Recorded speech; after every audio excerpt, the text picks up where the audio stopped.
Spyro! You've got the orbs. Defeat of Ripto is only moments away, right? Right? Well, anyway, good luck. He's right through this door.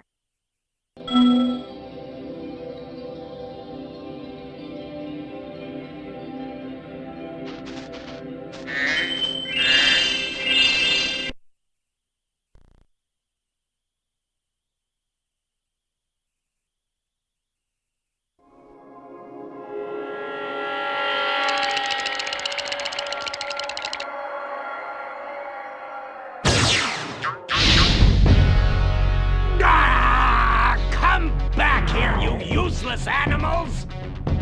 Hey, Shorty! Maybe I can help. What? You again? Yup.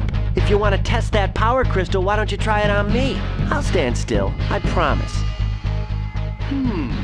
I like that idea. Dragon, you've just sealed your fate! Hello people, Balloon here, welcome back to Let's Play Spyro 2 Ripto's Rage. In the last episode, we finished off everything, and recently we just got 100% in Winter Tundra, and now... Spyro, we want to help you fight Ripto. Elora is using the orbs you collected to store power-up energy. Hunter will throw the powered-up orbs to you as they become ready. Even as we speak, the professor is experimenting with new forms of power-up energy, so you'll soon have abilities that no one has ever seen before. Yeah, we're going to be using new abilities to fight Ripto. So, without further ado, this is actually a very unique boss fight. We're going to have to go around and collect orbs to fight Ripto. So, let's go. I don't really care about taking the first hit because it's very, very, very important that you manage to keep track of the amount of orbs that you're getting. It's not very good if you take multiple hits though, but he runs away the second you get superpowers. So, it's not very good if you can't hit him. I didn't even hit him with one. Oh no, he just got power up. Actually, that doesn't actually help him, I don't think. God, he's getting them now. I need to be careful. Screw you, Mr. Rip2. Okay, I need to run for this one because it's actually very weird in the way you have to hit him. How am I struggling to hit him so much? I'm trying to make it so he doesn't have a chance to attack me. And it's actually going very well.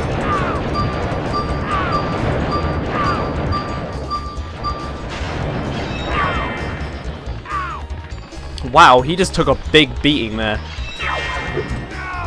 Okay, so the ideal strategy for this is... oh no. The ideal strategy is to run around and collect as many as you can, and also flame him away from them if he gets really roughly close to them.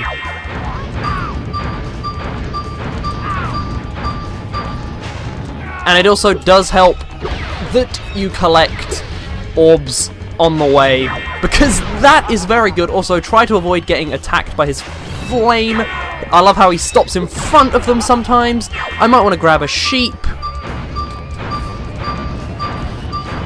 Sheep is more of a priority than hitting Ripto at this point, because I don't want to die on this boss fight, because it is actually decently challenging, believe it or not.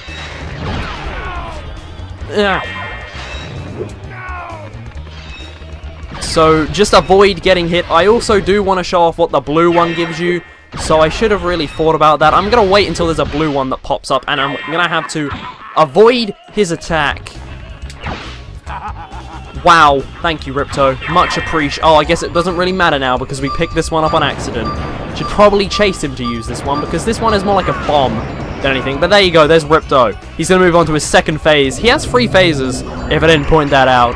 He has a lot to go through. This one involves Gulp Robot, which is actually surprisingly large. So, don't feel threatened by its size because it isn't that bad, as he now moves extremely slowly, but now Gulp is the one that's attacking you, not Ripto. And that actually does become very obvious later on. It also is a very good idea to run away from almost everything. So just keep running, because it actually is a very good strategy for this boss fight. I guess I am going to get the opportunity to show it off at some point. I didn't really think about that. But he does run away, so when you get the chance, just lay down everything that you get. because you can usually get about 3 hits off of him. So he does like to predict where you're going to go as well, so... Also, be careful about not letting him get any of the super power-ups, because it does make him a lot more harder to beat. This one actually is a supercharge, and you can get 3 hit. You could get 4 hits off him, actually, if you're good enough. It's just so very hard to do this, so try not to get hit, but he is very, very good on the way that he actually attacks you, so be careful. I suppose you can get 3 hits off of him every time, which does make it pretty easy, so, you know. Wow, predicting where I'm gonna go much. Oh, I don't have a super power up, I don't know what I'm doing, I need one more. No. Okay, we should be able to get rid of him this time, so there you go. Gulp Ripto. The phase of Gulp Ripto isn't actually over yet, because he still has 1 more hit. God damn it. You can sometimes grab those if you get it good enough. Although now he's actually had a chance to attack us, so be careful, because he likes to fire those. And those aren't very nice. And he fires multiple of them, which I didn't actually realise. It's really annoying when you actually get to that point as well, because it makes it really hard to run away or attack him at all. Also, I might want to grab this. There you go. Gulp Ripto isn't down yet? Okay, he went into negative health, which is kind of weird. Anyway, there you go, he's gone. So now we're going to be going into the final phase of this boss fight, which involves these. So Ripto is going to turn it into a giant robot pterodactyl, and we're going to grow the Super Flame Fire power-up. And now the floor is going to transform into lava, and this is going to turn into one very epic boss fight. So what you want to do in this phase, when we get the chance to actually be in it, we're going to have to chase Ripto down pretty much as fast as we can to avoid him getting the chance to attack us. It's actually very intense. It kind of reminds me of the Sorceress boss fight a little bit, but so yeah, when he actually fires, you just go under the flame because it makes it really easy to avoid him. And I think now he's actually at the point where it makes it really hard for us to catch him. So basically, this it's sort of similar to the phase boss. This is kind of similar to the boss fight in Enter the Dragonfly, actually, and I don't really want to remind myself of that game, so I'm not really going to think about it that way, because I don't like that boss fight at all, not one bit. Yeah, so just avoid the flame and fire by going under his attacks. It's very good to get a good high up and then go under, because it just makes it a little bit easier. So, you know. So yeah, basically when he's like standing still trying to fire at you, you could try and get a shot off at him as well. That's basically the easiest way to do it. So, and I believe we are actually taking him down pretty fast, although now we're at the point where he moves a lot more sporadically than he did before. Because before it was just kind of him going around and like to each side of the map and stuff, but now it's him flying around, and it actually does get really fast. But we should actually be closing in on the final hit now, so we should almost be done with the boss fight. This is a very epic boss fight, so yeah. Ripto is down, we have defeated him. Quite an epic boss fight, it actually lasts quite a long time, I'm really glad I didn't die. So now I can say I didn't die on any of the boss fights of this game. So there you go, Ripto defeated. So now we're going to get one final cutscene.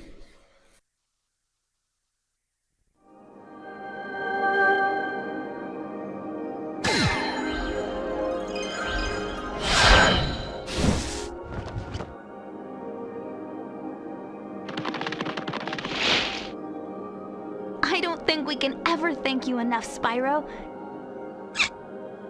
I suppose you have to go now? Yeah, I'd better. They'll be missing me in the Dragon Worlds, and I've still got a vacation to take. I need it more than ever now. Before you go, I think that Moneybags has something he wants to give you. I most certainly do not. Hunter?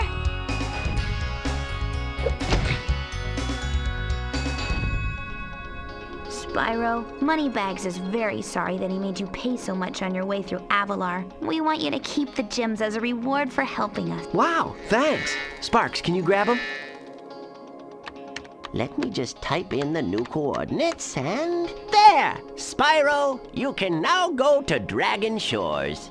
Hey, why don't you guys come with me? I bet you could use a holiday. I'm afraid we can't, Spyro. Ripto may be gone, but he caused a lot of damage during his short stay. We'll be cleaning up for weeks. Just remember, though, that you can always get back to Avalar from Dragon Shores if you want to visit. Well, okay. Come on, Sparks. We've got a lot of vacation to catch up on.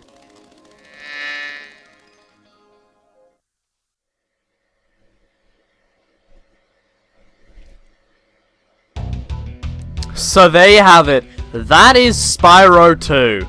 So, I guess now it's time for me to reflect on this Let's Play, which has gone by surprisingly fast, like I did mention in a couple episodes ago. Compared to Spyro 3, which took a couple months to finish, this game has only taken about a month and a week. So that's 5 weeks to finish off Spyro 2. So, talking about Spyro, I am planning on doing Spyro 1, but it may be a little bit longer of a gap between me doing, like how I did Spyro 3 and then about 6 months later I started, Spyro 2. But, I think there's gonna be, there's gonna be a little bit more of a gap between them. So, yeah. Just so that might disappoint you a little bit, but I have got quite a lot of stuff in plan. I'm not exactly sure how I'm gonna execute it yet, but I have a lot more content planned. It's actually giving us, the same credit theme that there was in Spyro 3, and it's giving us an overshot of every single level in the game, which is very fun. So, yeah. There is actually, I do want to, thank Dark Spyro, the website, that gives you a lot of information on pretty much every Spyro game that's been created. I've been using it as a little bit of a walkthrough, just because sometimes I've forgotten what to do in this game, because I'm not exactly as familiar with it as I am with, Spyro 3, which I pretty much know off by hand. This game is a little bit less played from my childhood, so it does make it a little bit harder to remember what all the stuff does. But yeah, actually replaying through this game, though, I have found that I'm now starting to enjoy this game more than I do 3. So that is starting to change my mind a little bit, just because of the levels.